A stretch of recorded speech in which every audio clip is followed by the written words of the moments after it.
Donc, je suis Sabrina, je suis la présidente et la fondatrice de l'association Bébé Warrior que j'ai créée en avril 2021. Cette association, elle a été créée suite à la naissance prématurée de ma fille avec 2 mois d'avance. Elle est née le 7 mars 2019 à la clinique Ambroise Paré et elle a été hospitalisée durant 46 jours au sein du service de néonatologie. Et je suis restée durant toute cette période à ses côtés, nuit et jour. Donc, grâce à cette expérience, j'ai pu constater le manque de matériel et le manque de soutien que pouvaient avoir les parents qui se retrouvaient face à cette situation.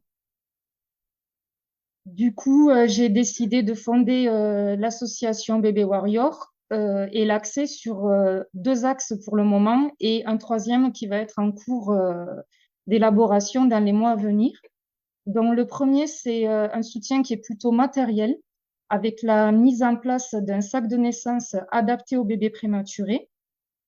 Donc, dans ce sac de naissance, il y a une sucette morphologique adaptée au bébé, un body de taille double 0 ou 0, une couverture pour la sortie du service une fois que le bébé sera de retour chez lui, un ensemble layette, une gigoteuse, un gel lavant et une crème cicatrisante pour la maman. Donc, ce sac-là, il est offert à tous les services de néonat dont nous sommes partenaires. Nous sommes actuellement partenaires de 3 établissements en Haute-Garonne, un dans le Tarn et un dans le Lot-et-Garonne. Donc, chaque fois qu'on se déplace dans ces établissements, nous fournissons les sacs de naissance. Ensuite, nous apportons également un soutien matériel aux services, comme les bandeaux de peau à peau. Et très prochainement, nous allons également fournir des fauteuils d'allaitement à 2 services de la région toulousaine. Ensuite, nous avons fait un deuxième axe qui est le soutien plutôt moral. Donc, comme aujourd'hui, je me suis rendue à la clinique Ambroise Paré où je propose aux parents un moment d'échange et de partage autour d'un café.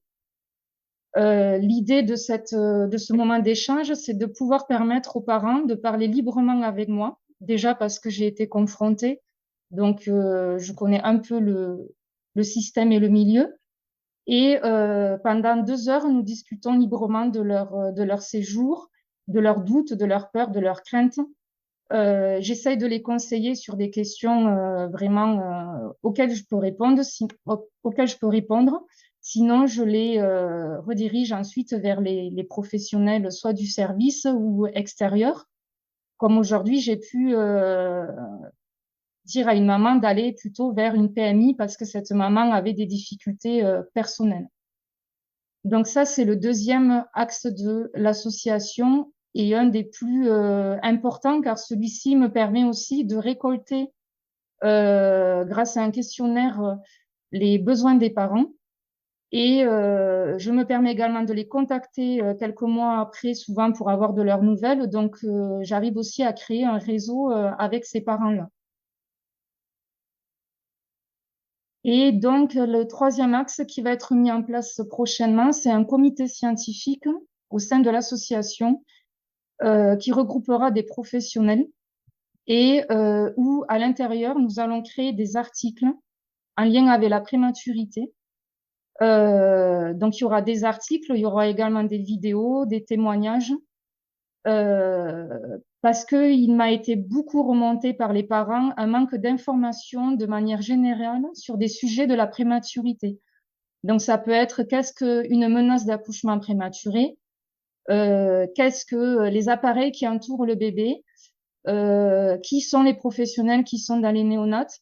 Donc, l'idée, c'est de créer ces articles qui seront faits par des professionnels de santé et par contre qui seront en relecture proposés à des parents qui ont vécu la prématurité pour voir si eux comprennent en fait l'information qu'on veut faire passer de façon simple et efficace et pouvoir les retravailler avec eux si besoin pour arriver à vraiment apporter une information claire, nette, précise et courte pour les parents.